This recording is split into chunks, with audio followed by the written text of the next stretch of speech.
सरकार यहाँ पे आएगी तब 4% जो मुस्लिम रिजर्वेशन है वो निकाल दिया जाएगा, क्योंकि that is unnecessary and that should be given to OBCs and others.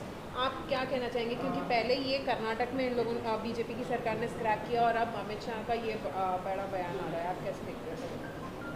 देखिए, जब बीजेपी की नेशनल एग्जीक्यूटिव कमेटी की मीटिंग हैदराबाद में हुई थी तो आप तमाम मीडिया के ज़िम्मेदारों ने एक न्यूज़ को कैरी किया था कि भारत के वज़ीर आज़म ने बीजेपी के लोगों से कहा कि पसमानदा मुसलमानों की बात करो। अब बीजेपी की और प्रधानमंत्री की वो बात बिल्कुल झूठ पर बनी थी, वो सच्चाई नहीं थी उसमें, इसलिए कि तेलंगाना में जो रिजर्वेशन मिल रहा है बीसीई कैटेगरी में, वो मुसलमानों में जो कास्ट हैं उन कास्ट को मिल रहा है। और पीएस कृष्णन की रिपोर्ट बनाई गई, उसको उस वक्त के आंध्र प्रदेश के ओबीसी कमीशन ने अपनी रिपोर्ट बनाई, उसको एक्सेप्ट किया और उसके बाद ये 4% रिजर्वेशन मिल रहा है जिसको सुप्रीम कोर्ट के स्टे पे चल रहा है। तो ये झूठ है अमित शाह का बोलना, जो भारत के होम मिनिस्टर हैं। हम उनसे उम्मीद ये कर रहे थे कि सच्चाई को बयान करेंगे। उनको ये सच्चाई बयान करना था कि ओबीसी कमीशन की रिपोर्ट में कास्ट अमंग द मुस्लिम्स को ये मिला है और उसमें बोल दिया गया कि ये कास्ट अगर होंगे तो उनको 4% रिजर्वेशन नहीं मिलेगा। आखिर बीजेपी पसमानदा मुसलमानों की दुश्मन क्यों है? आखिर क्यों बीजेपी, अमित शाह और प्रधानमंत्री जो मुसलमानों में पसमानदा मुसलमान, जो डॉक्टर, इंजीनियर, स्कूल के टीचर्स बन रहे हैं, नर्सेज बन रहे हैं, स्टेट पब्लिक सर्विस कमीशन में तेलंगाना में जा रहे हैं, उनसे इतनी नफरत क्यों है? बीजेपी इनके डेवलपमेंट के ख़िलाफ़ क्यों है? इनके एम्पावरमेंट के ख़िलाफ़ क्यों है बीजेपी? और कब तक बीजेपी नेगेटिविटी और नफ़रत को फैलाएगी? आप क्यों भारत के जो मुसलमानों में जो कास्ट हैं, जो जिनको संविधान के आर्टिकल 15 और 16 के तहत जिनकी सोशल एजुकेशनल बैकवर्डनेस का एक एम्पिरिकल डेटा है, कृष्णन की रिपोर्ट है, ओबीसी कमीशन रिपोर्ट है, फिर उसके बाद सुधीर कमेटी की रिपोर्ट है, फिर तेलंगाना की ओबीसी कमेटी ने उस सुधीर कमेटी रिपोर्ट को लेकर देखा और एक्सेप्ट किया कि यस, मुसलमानों के सोशल एजुकेशनल बैकवर्डनेस का एक एम्पिरिकल डेटा है। आप क्यों उसके खिलाफ हैं? क्यों आप मुसलमानों को तरक्की करना से देखना नहीं चाहते? भाई, अगर एक मुसलमान में जो बैकवर्ड क्लासेस हैं या कास्ट हैं, अगर उनके बच्चे डॉक्टर, इंजीनियर बन रहे हैं, स्टेट पब्लिक कमीशन में डीवाईएसपी पुलिस ऑफिसर बन रहे हैं, आरडीओ बन रहे हैं, तहसीलदार बन रहे हैं, टीचर बन रहे हैं, नर्सेज बन रहे हैं, कांस्टेबल में रिक्रूटमेंट हो रहा है, तो आपको इतनी तकलीफ क्यों हो रही है? आप क्यों मुसलमानों को मार्जिनलाइज करना चाहते? क्यों मुसलमानों को एलिनेट करना चाहते? और भारत के होम मिनिस्टर से और भारत के प्रधानमंत्री से हम पूछना चाह रहे हैं कि तेलंगाना की असेंबली में एक रेजोल्यूशन पास हुआ था जिसमें यह कहा गया था कि तेलंगाना के शेड्यूल्ड ट्राइब का रिजर्वेशन 6% से 9% कर दिया जाए। आप क्यों उस पर खामोश बैठे हैं? बताइए, करिए ना आप। और दूसरी बात, तेलंगाना की असेंबली में मुसलमानों में जो कास्ट हैं उनको 12% रिजर्वेशन का एक रेजोल्यूशन पास हुआ, एक्ट बनाया गया, उसको होम मिनिस्ट्री में है। अमित शाह क्यों जवाब नहीं दे उसका? और आपने कर्नाटका में निकाल दिया, सुप्रीम कोर्ट ने क्या कहा अभी तक वो नहीं जानती क्या बीजेपी? तो ये ऑल इन ऑल जो है बीजेपी का एक सिस्टमिक तरीक़ा है कि मुसलमानों को डेवलपमेंट से, उनके एम्पावरमेंट से रोका जाए। वो उनकी गरीब जो कास्ट है मुसलमानों में, उनके बच्चे पॉलिटिकली, सोशली, एजुकेशनली एम्पावर ना हो। इसीलिए तो बीजेपी के पास ना तो कोई मुस्लिम एमपी है, ना बीजेपी के पास ना कोई मुस्लिम मिनिस्टर है। ये उनकी खुली खुली नफरत की निशानी है। और ये पॉलिटिक्स ऑफ डिसअपियरेंस बीजेपी कर रही है मुसलमानों के लिए। कर्नाटका की आप मिसाल दे रहे हैं, कर्नाटका में वो जो इंटरिम रिपोर्ट के ऊपर आप कास्ट को निकाल सकते हैं क्या? रिजर्वेशन नहीं निकाल सकते, कंप्लीटली अनकॉन्स्टिट्यूशनल, इलीगल है। अच्छा, वो इंटरिम रिपोर्ट पब्लिक डोमेन में भी नहीं है। आप दीजिए पब्लिक डोमेन रिपोर्ट लिखे कर्नाटका की। तेलंगाना में तो ये है, फैक्चुअल पोजीशन ये है, जो भारत के होम मिनिस्टर सच्चाई को नहीं बयान किए। कल एक और बात भी बोले होम मिनिस्टर कि केसीआर की जो कार है, बीआरएस की कार है, वो ओवैसी के स्टीयरिंग से ओवैसी उसकी स्टीयरिंग चलाते हैं। बीजेपी की जो गाड़ी चल रही है ना, वो देश में आरएसएस के तरफ से चल रही है। बीजेपी की जो सत्ता चल रही है, जहाँ पर उनकी सत्ता है, वहाँ पर एनकाउंटर के नाम पर कत्ल कर दिया जाता है। जो लोग उनकी पुलिस कस्टडी में होते हैं उनकी मौत हो जाती है। जिसका ज़ाती घर होता है उनके घर को बुलडोज़र से तोड़ दिया जाता है। गोश्त के नाम पर मारा जाता है, बल्कि गोश्त के नाम पर जुनैद और नसीर को ज़िंदा जला दिया जाता है। देश में आज बेरोज़गारी नौजवानों का मुक़द्दर बन गया। आज हम सबसे ज़्यादा हमारे पास पूरे विश्व में अगर नौजवान बेरोज़गार हैं तो भारत में है। चीन हमारी ज़मीन पे कब्ज़ा करके बैठ चुका है। पाकिस्तान से आतंकवादी आकर हमारे देश के सिपाहियों को मार रहे हैं। ये इस पर बात नहीं करती अमित शाह, इस पर बीजेपी बात नहीं करती। मगर मुद्दा क्या है? मुसलमान से ख़तरा है, मुसलमान को हम डेवलपमेंट होने नहीं देंगे। ये उनकी पॉलिटिक्स है।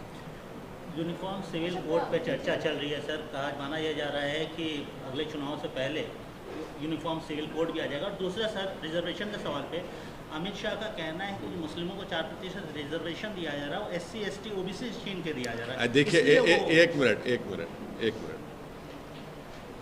तेलंगाना, मैं फिर से आपके समझाने के लिए और आपके सुनने वालों के समझने के लिए कह रहा हूँ कि तेलंगाना में रिलीजन के ऊपर नंबर 1 रिजर्वेशन नहीं मिल रहा है। मुसलमानों में जो बैकवर्ड कास्ट हैं उनको मिल रहा है, जिसमें बता दिया गया कि ये कास्ट को रिजर्वेशन मिलेगा, इनको नहीं मिलेगा। तीसरा, किस बुनियाद पर मिल रहा है? कृष्णन साहब ने, लेट कृष्णन साहब जो सोशियोलॉजी के एक माहिर हैं, जो मंडल की रिपोर्ट में बनाने में उनका रिपोर्ट था, उन्होंने रिपोर्ट बनाई और उस वक्त के आंध्र प्रदेश के OBC कमीशन ने अपनी रिपोर्ट बनाई, उस पर 4% मिला। फिर सुप्रीम कोर्ट ने उस पर स्टे दिया। तो बीजेपी का ये जो बाजा बज रहा है कि रिलीजन के नाम पे मिल रहा है, वो नहीं मिल रहा है। मुसलमानों में जो कास्ट है उनके सोशल एजुकेशनल बैकवर्डनेस का एक एम्पिरिकल डेटा की रिपोर्ट है, नंबर 1। नंबर 2, तेलंगाना बनने के बाद तेलंगाना की गवर्नमेंट ने सुधीर कमेटी बनाया। उस सुधीर कमेटी ने मुसलमानों का सोशल एजुकेशनल बैकवर्डनेस की एक एम्पिरिकल डेटा की रिपोर्ट बनाई, जिसको तेलंगाना की BC कमीशन ने और एक रिपोर्ट बनाई, उसको एक्सेप्ट किया और 12% रिजर्वेशन देने के लिए बात की, जिसको तेलंगाना की असेंबली ने इसको एक्ट बनाकर, रेजोल्यूशन बनाकर मिनिस्ट्री ऑफ अफेयर्स भिजाया, जहां पर अमित शाह साहब मिनिस्टर हैं।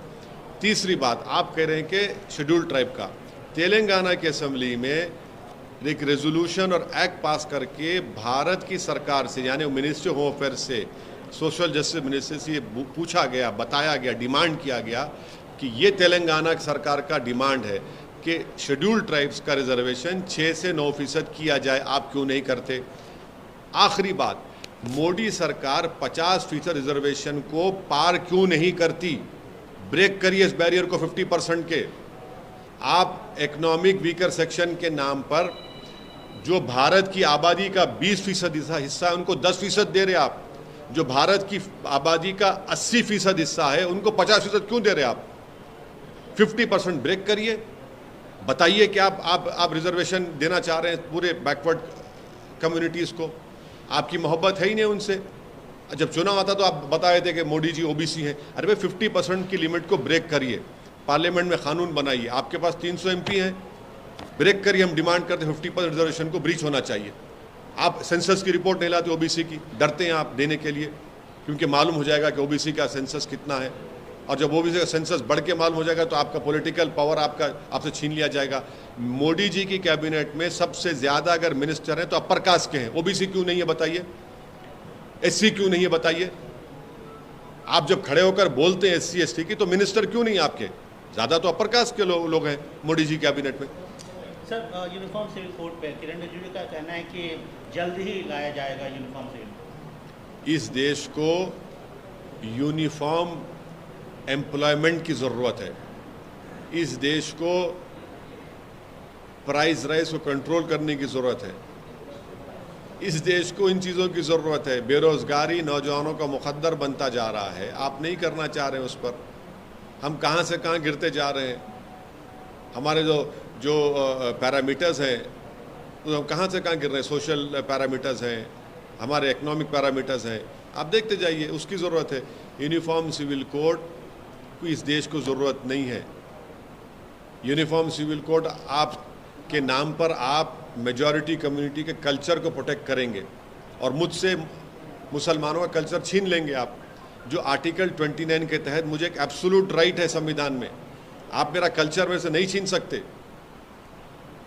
एब्सोल्यूट राइट, फंडामेंटल राइट है ये संविधान में, आप कल्चर में नहीं छीन सकते मुझसे।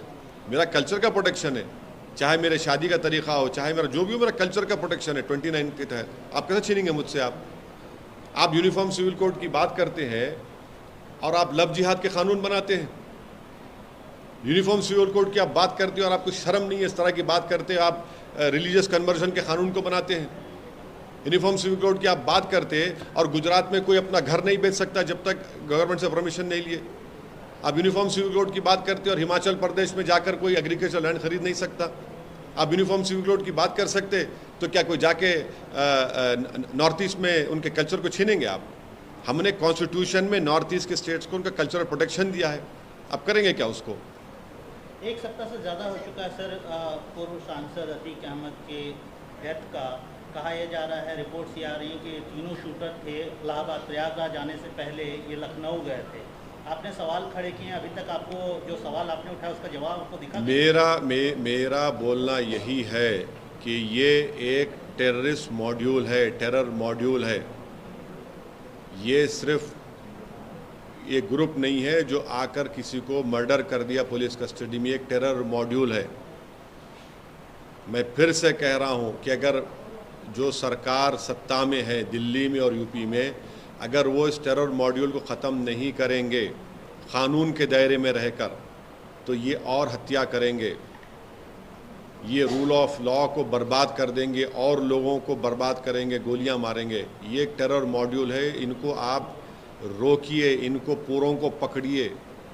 मैं नहीं बल्कि एक रिटायर्ड आईजी ने हिंदुस्तान टाइम्स में कहा कि ये इन 3 लड़कों ने कम से कम 500 राउंड की फायरिंग की होगी, ट्रेनिंग की होगी, तब जाकर इतना बेहतरीन तरीके से उन्होंने पुलिस, उत्तर प्रदेश की पुलिस कस्टडी में उन 2 लोगों का हत्या कर दी। नेशनल लेवल शूटर है, वो कह रहा है कि कम से कम इनको 1000 राउंड की ट्रेनिंग मिली होगी। ये एक टेरर मॉड्यूल है, इसको बात को समझने की ज़रूरत है और ये समझना है कि ये लोग रेडिकलाइज कैसे हो रहे हैं। तो हम जो पार्लियामेंट में मैंने स्पीच देकर कहा था कि हर समुदाय के लोगों के रेडिकलाइजेशन को रोकने के लिए एक एंटी रेडिकलाइजेशन सेल बनाइए। आप नहीं बनाते, आप सिर्फ एक ही समुदाय का बनाते हैं। जो लोग जिनके घर पर रहने का छत नहीं है उनके माँ बाप के पास, जो झोपड़ी में रहते हैं, 8-8 लाख की 2 वेपन, 16 लाख कहाँ से आए उनके पास? और योगी सरकार उस लेटर, जो हत्या जिसकी की गई है, उसने एक लेटर भिजाया उसके वकील ने, जिसमें उसने कहा कि मेरी हत्या का जिम्मेदार कौन है। योगी सरकार मीडिया को दे देना, वो लेटर पहुंच चुका है, उनको बता दें कि कौन, उसने मरने वाले ने क्या लिखकर भिजाया कि इसके हत्या हुई थी, कौन किया, उसको जिम्मेदार कौन है, बता दीजिए आप।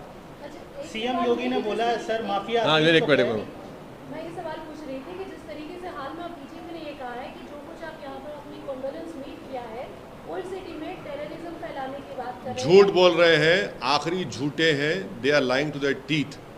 बेशर्मी से झूठ बोलते हैं। कोई कंडोलेंस मीटिंग नहीं हुई है, कंडेमनेशन हुआ है, इसलिए कि यूपी सरकार की पुलिस कस्टडी में जिनके हाथों में जंजीरें थी और जो पुलिस उनके अतराफ में थी, और वो यूपी सरकार जो कही थी गोली का जवाब गोली से देंगे, उनके सामने 2 लोगों की हत्या कर दी गई और वो तमाशाई बने बैठे रहे। उसका कंडेमनेशन हो रहा है, उसके सवाल हम उठा रहे हैं कि कैसे ये लोग आए, कैसे इनके हाथ में हथियार कहाँ से आया, इतने राउंड गोलियां कहाँ से आई। 8-8 लाख का इलीगल वेपन है, 16 लाख उनके पास, किसने दिए उनको? वो गोलियां किसने दी उनको? किसने उनको जगह बताई वहाँ पर? किसने उनको कहा कि इस जगह पर ये लोग आ रहे हैं? ये हम सवाल उठा रहे हैं। कंडोलेंस कहाँ पर हुआ है? बताओ कहाँ पर कंडोलेंस हुआ है? हाँ, जिन लोगों का जनाजा गया था वो जनाजा रूल ऑफ लॉ का भी था, वो जनाजा रूल ऑफ लॉ का भी था जनाजा, कि देखो रूल ऑफ लॉ की धज्जियां उड़ रही हैं। ये हम बोल रहे हैं। आप अपनी नाकामी को, अपनी पुष्पनाही को छुपाने के लिए आप इस तरह की बात कर रहे हैं। भाई आप सत्ता में आप है, मैं नहीं हूं। आपको अपना इंट्रोस्पेक्शन करना चाहिए, आपको शर्म से डूब मरना चाहिए कि आपकी कस्टडी में किसी को मारा गया है। आप उसका जवाब ही नहीं दे पा रहे हैं कि कैसे वो लोग मारे हैं। आप बोलते हैं हम सस्पेंड कर दिया। अरे वो क्या है सस्पेंशन? आप भारत के संविधान के तहत 311 जो है उसको इस्तेमाल करके उनको सर्विस से निकालिए उन लोगों को। आप सुप्रीम कोर्ट को जाकर आप योगी सरकार बोले कि हम इंडिपेंडेंट इंक्वायरी कराने तैयार है, आप सुप्रीम कोर्ट एक टास्क फोर्स तश्कील दे दे, टाइम बाउंड इंक्वायरी हो जाए। क्यों छुपा रहे आप? सर मुख्यमंत्री योगी आदित्यनाथ ने सहारनपुर में बोला है कि माफिया अतीत हो गए, माफिया अतीत हो गए, पास्ट हो गए। यूपी में अब नो कर्फ्यू, नो दंगा, सब चंगा। झूठ बोल रहे हैं, झूठ बोल रहे हैं। दंगे आज भी यूपी में हो रहे हैं। अगर आप मुझे इजाज़त दीजिए आधे मिनट की, तो मैं आपको बता देता हूं कि यूपी में कितने दंगे हुए हैं और इसका जवाब उनको देना पड़ेगा। जो बार बार बोलते हैं ना कि यूपी में दंगे नहीं हुए, दंगे नहीं हुए, ये गवर्नमेंट ऑफ इंडिया के फिगर्स हैं जो हम आपके सामने आधे मिनट, हाँ सुन लीजिए। नेशनल क्राइम रिकॉर्ड्स ब्यूरो का डेटा ये बताता है 2027 और 2021 में 30,040 राइट्स हुए हैं यूपी में।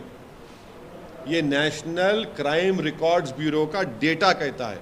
2017 से 2021 में बीजेपी की सरकार है, मुख्यमंत्री योगी आदित्यनाथ है, 35,040 कम्युनल फिरक़े वाराना राइट्स हुए हैं। ये जो अमित शाह के मिनिस्ट्री के तहत आता है। तो बताइए आप।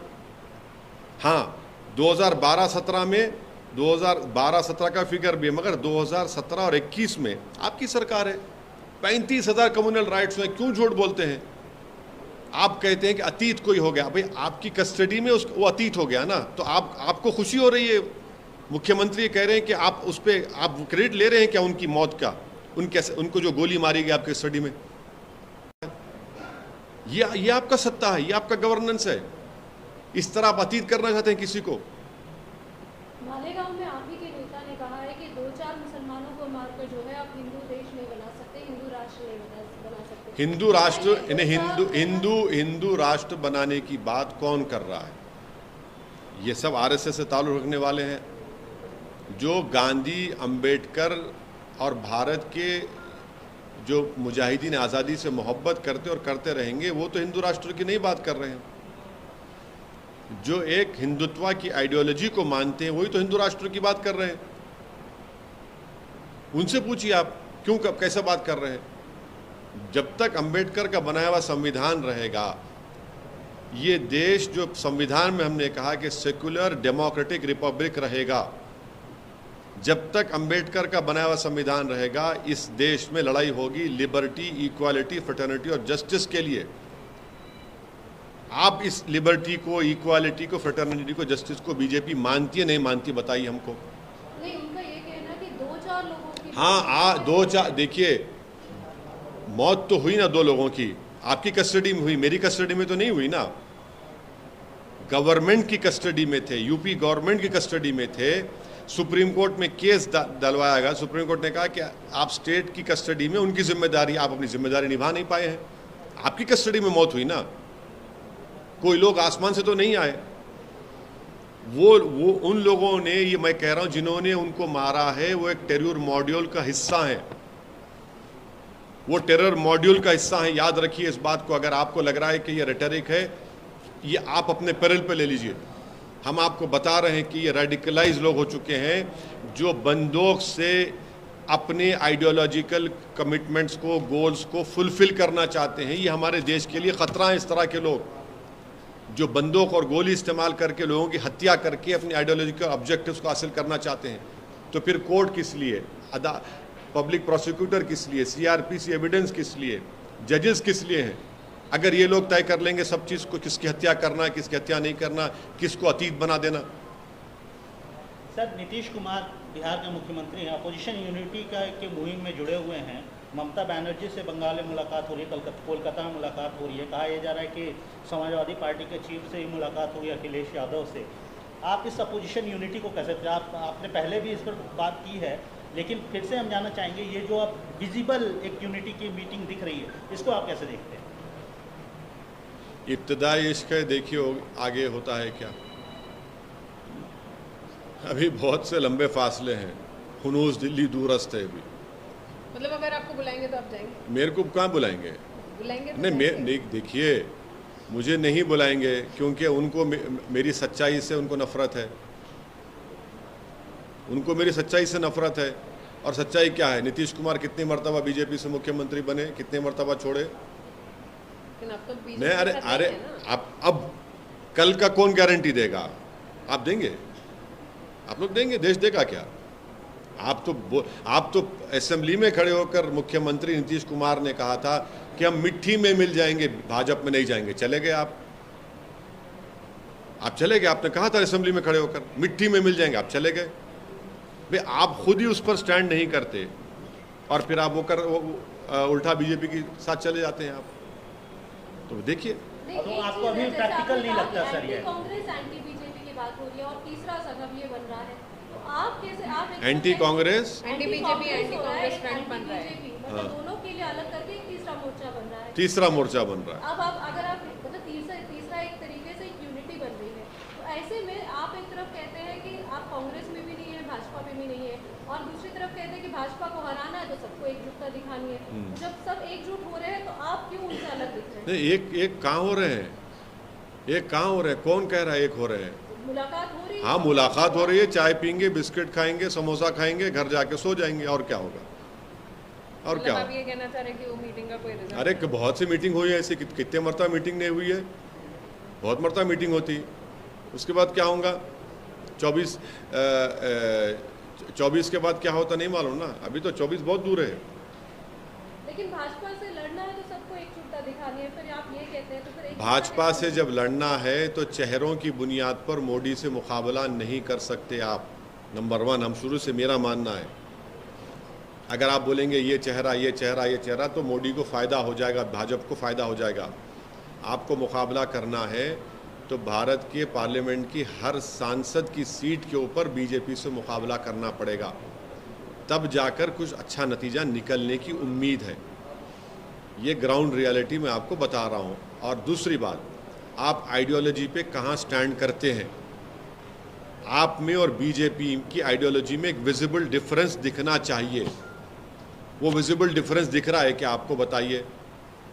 आप बिहार के मुख्यमंत्री हैं और आप तो सबसे मिलने जा रहे हैं। कहाँ जा रहे हैं? बंगाल जा रहे हैं, दिल्ली जा रहे हैं, यूपी जा रहे हैं।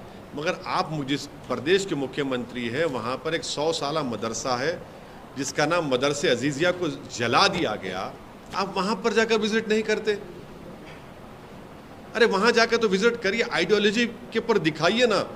हम आइडियोलॉजिकली डिफरेंस है, बीजेपी से डिफरेंट है, आप दिखाते नहीं है। अच्छा, आप बिहार में कानून बना रहे हैं उन लोगों को छोड़ने के लिए जो एक सिविल सर्वेंट की हत्या में जिनको सजा हो गई थी, अब उनको छोड़ने के लिए कानून बना रहे हैं। वे आपका स्टैंड क्या है आइडियोलॉजिकली? बताइए आप। ठीक है, मोदी को हराना है तो आइडियोलॉजिकली हराएंगे या सिर्फ आप ऐसे फ्रंट बना के हराएंगे? मेरा मानना है कि आइडियोलॉजी पर जब मुकाबला होगा तो कामयाबी मिलने की उम्मीद है। महाराष्ट्र के विकास अघाड़ी को लेकर जो है एनसीपी सुप्रीमो शरद पवार ने कहा कि आज अघाड़ी है लेकिन आगे क्या होगा गठबंधन? वो संजय राउत ने भी कहा सरकार बहुत जल्दी कितने वाली है। वो वही कुछ बोल सकते हैं। शरद पवार साहब ही बोल सकते हैं, उनकी पार्टी के बारे में मैं नहीं बोल सकता। परसों अदानी से भी दिल्ली होगा। हाँ, अदानी से भी वो उनसे पूछिए, मेरे से क्यों पूछ रहे हैं आप? सर, आपकी जो स्टेट में अलायंस, नॉन ऑफिशियल अलायंस है सर, बीआरएस पार्टी भी इस ऑपोजिशन अलायंस के लिए कोशिश कर रही है सर, नॉन ऑपोजिशन अलायंस के लिए। क्या अगर वहाँ से अप्रोच होगा तो आप साथ देंगे? नहीं, अभी तक तो कोई मेरे से अप्रोच नहीं हुआ बीआरएस की तरफ से, ना मेरी कोई उनसे बातचीत हुई है। जब ऐसा कुछ अप्रोच होगा, बातचीत होगा, मैं इमीडिएटली आप लोगों के सामने ब्रेकिंग न्यूज़ के साथ बोल दूंगा।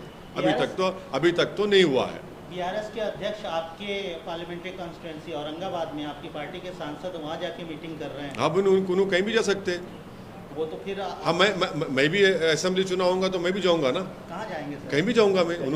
जैसा उन्होंने जा रहे मैं भी जाऊंगा, तो उनको इख्तियार है। हमारे को सीट पे आप जाके कैंपेन? ऐसा नहीं है। देखिए, वो जाना चाह रहे, अच्छा है ना, औरंगाबाद जाना चाहिए। लेकिन सीट आपके सांसद? अरे कुछ फर्क पड़ने वाला नहीं, इंशाल्लाह इम्तियाज जलील दोबारा जीतेंगे। हम तो अच्छा करे केसीआर वहाँ पर गए, उनको जाना चाहिए। वो नांदेड़ में थे, भोकर में थे, अब औरंगाबाद गए हैं। बहुत से अपनी पार्टी को बढ़ा रहे हैं, उनको पार्टी को बढ़ाने का इख्तियार है, को उसमें बुरी बात क्या है? बहुत अच्छा है, वो अपनी पार्टी को बढ़ाए, मैं अपनी पार्टी को बढ़ा रहा हूँ ना, उसमें मैं क्यों रोकूंगा किसी को? बहुत अच्छा है, वो जा रहे हैं। आपको बुलाना चाहिए था औरंगाबाद? नहीं नहीं नहीं नहीं नहीं, हमको क्यों? उनकी पार्टी का प्रोग्राम है, उनकी पार्टी कर रहे हैं, करने दीजिए ना, पार्टी का प्रोग्राम है। कर्नाटक में अब सिर्फ 3 सीट्स पे ही अब आप देखिए, अब आप शुरू हो गए, अब 3 पे, अब जब बढ़ के लड़े तो ज़्यादा क्यों लड़े, 3 लड़े तो कम क्यों लड़े? अब हम अपनी पार्टी, बी टीम वाला आप इस बार मौका नहीं देना चाहते हैं? नहीं नहीं, देखिए मेरे को उससे कोई मतलब नहीं है, मेरे को कोई परवाह नहीं है। लोग पुकारते रहेंगे, मैं अपना काम करता रहूँगा। मैं ऐसा ना मेरी पार्टी ना मैं ऐसा हूँ कि किसी के इस तरह की बातों से हमको कोई फ़र्क पड़ता है। हम अपने ऑब्जेक्टिव को हासिल करने में हम पूरे सिंसियर हैं, अटल हैं और ज़िद्दी हैं, उसको हासिल करेंगे, हम अपना काम करेंगे। अब ये लोग बोलते जाएंगे तो क्या कोई फ़र्क पड़ेगा? कि उनका काम है बोलना, हमारा काम आगे बढ़ना है।